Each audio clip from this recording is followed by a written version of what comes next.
Hey everyone, welcome back. It's CloPlaysGames, and and I'm continuing my redo of the missing parts of the letter, and then I'm going to add more of the letter. So anyway, let's go.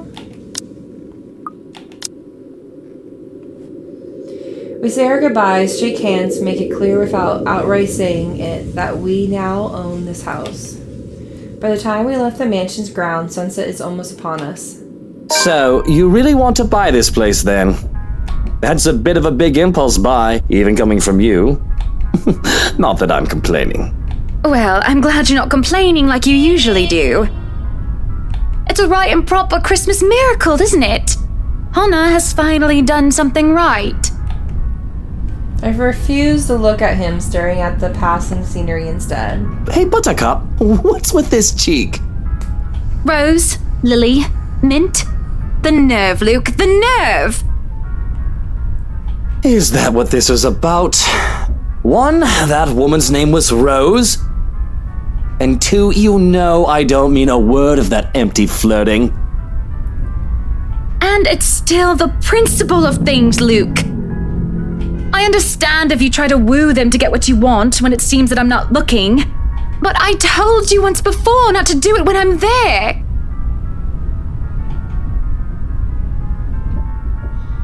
Luke dealt with other women in the past to get what he wanted. Sometimes I have my doubts. I really want to believe that I'm an exception, that he is not just using me like how he used those other girls. I'm having a hard time believing that now.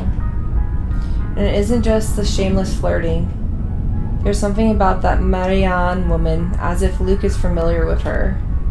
As much as it shames me, it makes jealousy rear its ugly head. I am, suffice to say, ticked off. Really? I forfeit my trip to Cardiff for this, and you're still not happy. Oh, trust me, Luke. I am very happy. Very happy that, for once, we are doing something that I want. Can you not see the smile on my face? It's only when I let loose those words that the truth hits me like a slap on the face. And by the looks of it, it seems to have the same effects on my dear, darling husband. It's always been, Luke wants to do this, and Luke wants to do that, hasn't it? I don't even remember the last trip we went to, which was of my own choosing without needing to get the man's approval. On the other hand, I was pulled along to every single expedition he wished to tackle, and I never objected. The rest of my ride is spent ignoring each other, pretending the other didn't exist. Arriving at our penthouse, my first order of business is to get into bed. Forget a hot bath and forget the tea. I just want to bury myself in blankets and forget everything in my slumber. It seems that Luke has the idea in mind as he tags along behind me. But this is something I will not allow the moment I pass through the door. Out. What the bloody hell, woman? This is my bedroom too! Luke stands flabbergasted as I deny him entry into our chambers. His pillow lay on the cold, tiled floors away from the warmth of our soft down bed, and my gaze promise him the same fate if he does not budge on this matter. Don't even try to argue, because I am very cross with you, Luke Wright. You can take the second bedroom or the guest room if you wish, but I do not want to see you at all for the rest of the night. Johans! Our butler wanders over, a curious expression on his face. He doesn't quite hurry, moving at a relaxed pace, no matter how angry his master sounded. No, you are not allowed to sleep in my room, sir. That's not what I mean! Help me talk some sense into her! There is no sense in questioning her right to be angry, sir. So, if I might be excused, I'll go prepare the second bedroom for you. I have to keep a straight face as he stomps away in defeat. Mutiny! This is mutiny! The system is being upturned, and the people are rioting, and everything is left asunder! It isn't every day that Luke is rendered speechless by someone he considers inferior, or to yield to another authority without an ulterior motive. His pride just won't allow it. I do keep telling the man to treat his people better. He may throw whatever fit he wants, but he will not be getting his way tonight. Victorious, I celebrate by jumping face first onto our bed. Undignified, yes, but nobody is here to judge me anyway. Right? Nobody is here to tell me what to do. Yet as I succumb to sleep, I can hear them whisper to me. I can hear them whispering.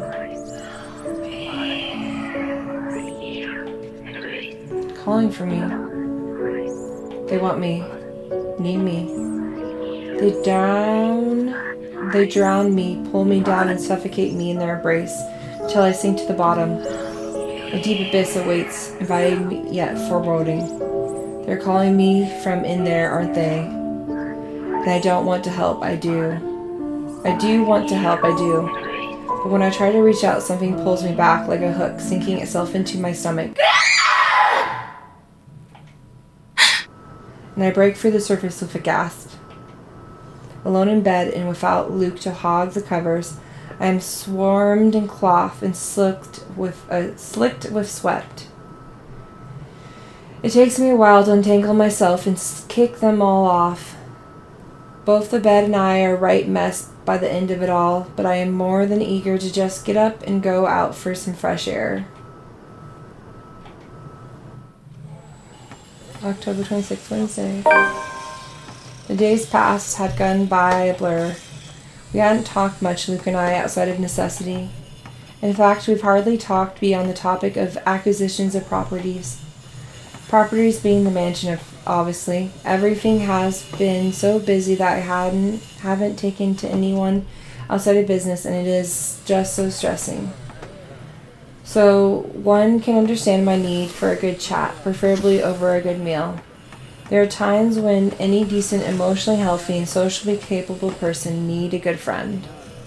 One who will talk to them without the conversation degrading or turning into an argument.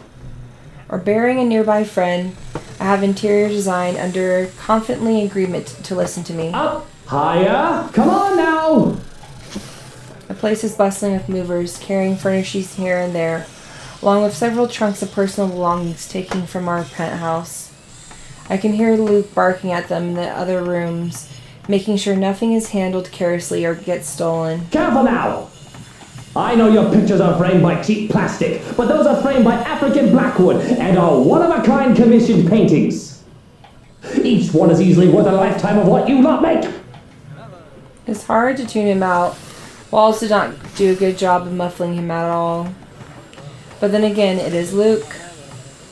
I would still hear him ranting even if we were on the opposite sides of the mansion and I'm wearing earplugs. I'd really like to thank you for inviting me to breakfast, Mrs. Wright.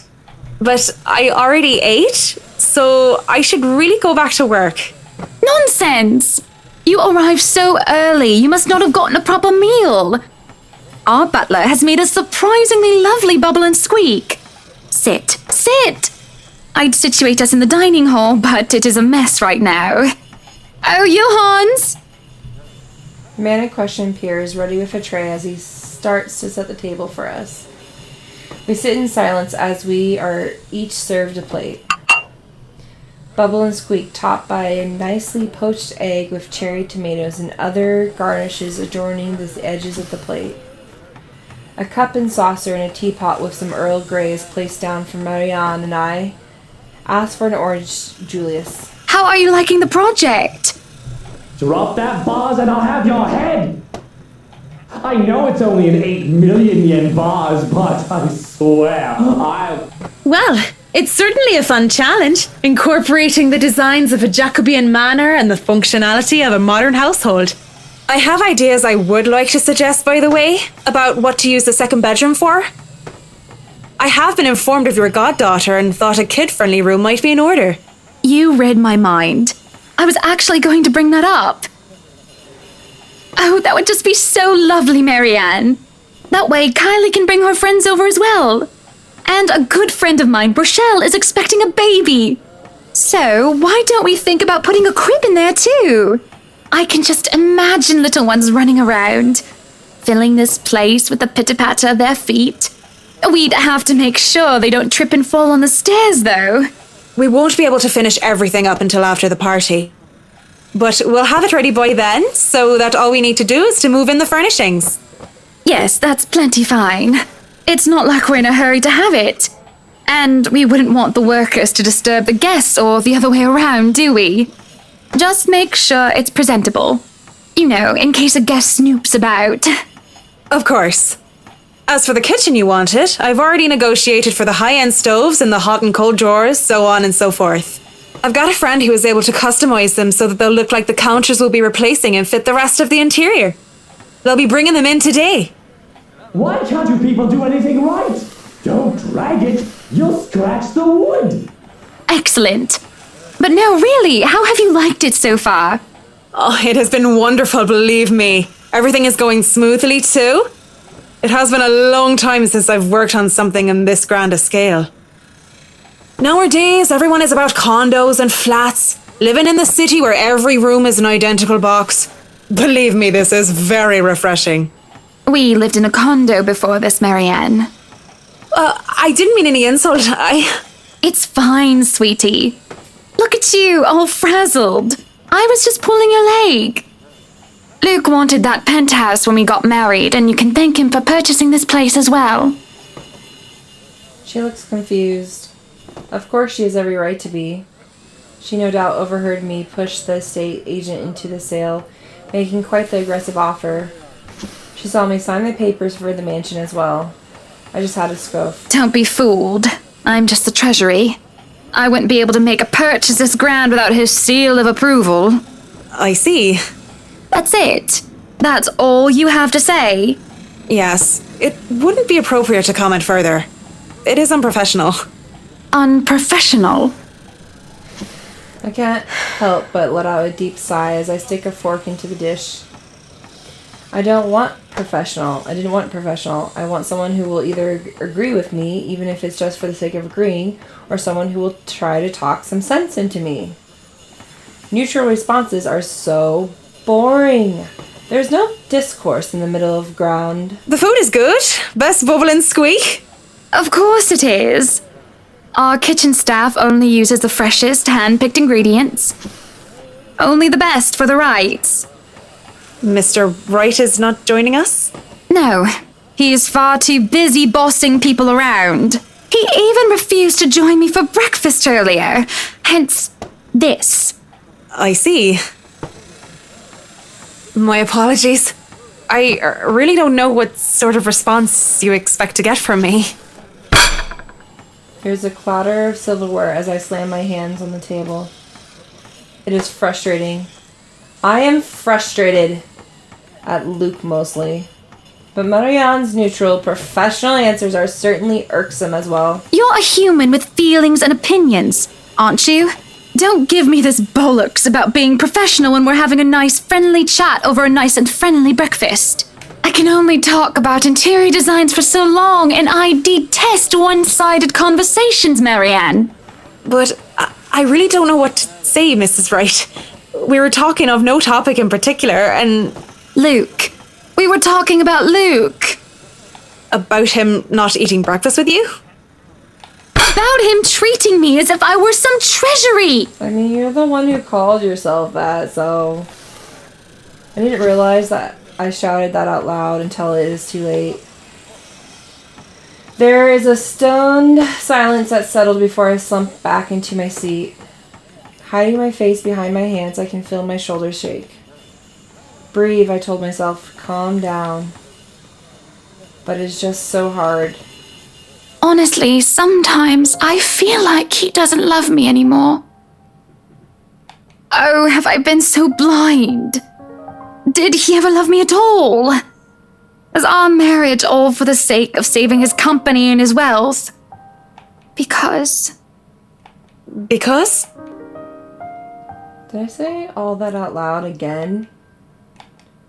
No, this is bad, unacceptable. It has been rumored before the real reason for our engagement, but if anyone were to know of this, marriages of necessity to carry on political and financial power used to be a common thing, but the Evan Wright union is the perfect happily ever after.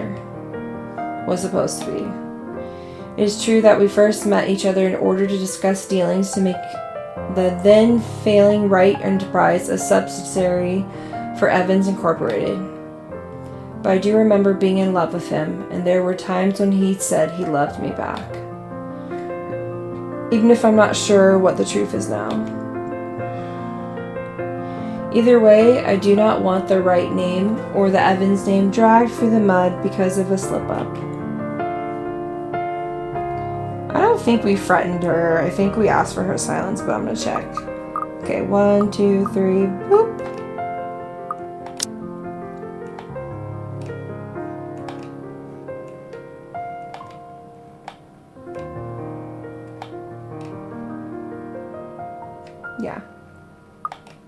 Yeah, we definitely asked for ourselves.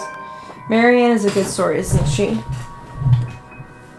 So far, she has been reasonable and accommodating even towards Luke's ridiculous requests. Patient and professional, did it only extend to business? Or would she be able to understand that things like this are not as simple, not as clean as they are painted to be? Certainly I can talk to her. Ask for her. I won't speak a word, Mrs. Wright. Not only am I contractually obliged to, it would also go against my principles. This is no one else's business but your own, and it should be kept between the two of you. And whoever you wish to seek counsel from. Please, Marianne. You have to understand.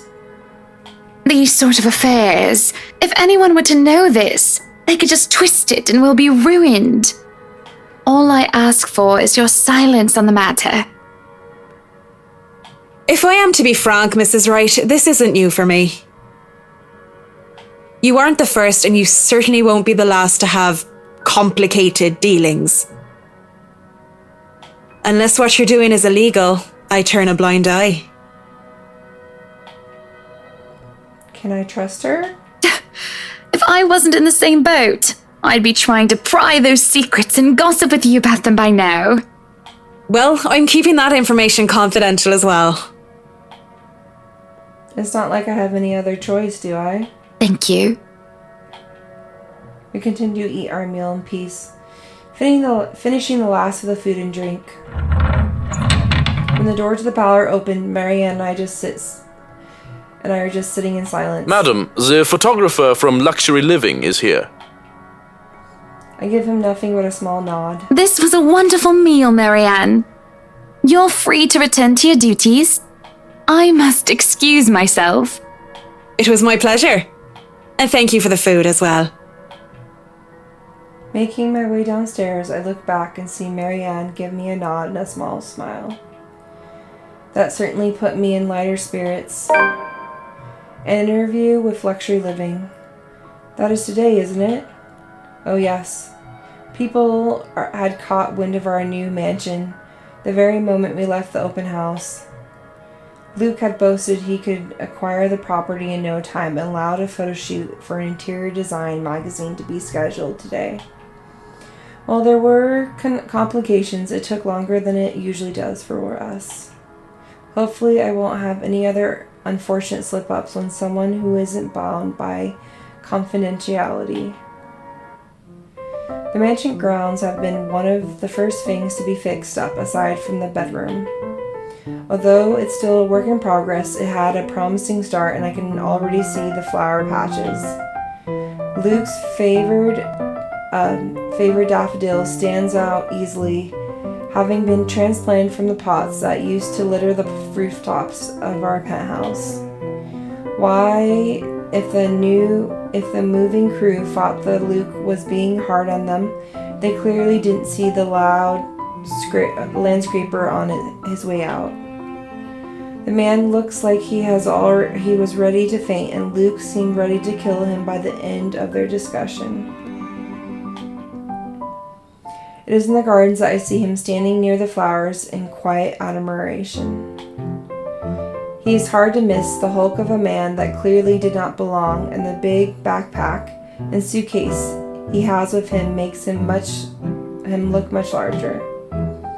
It is a peculiar sight seeing someone who looks like he does handling little delicate things with such care.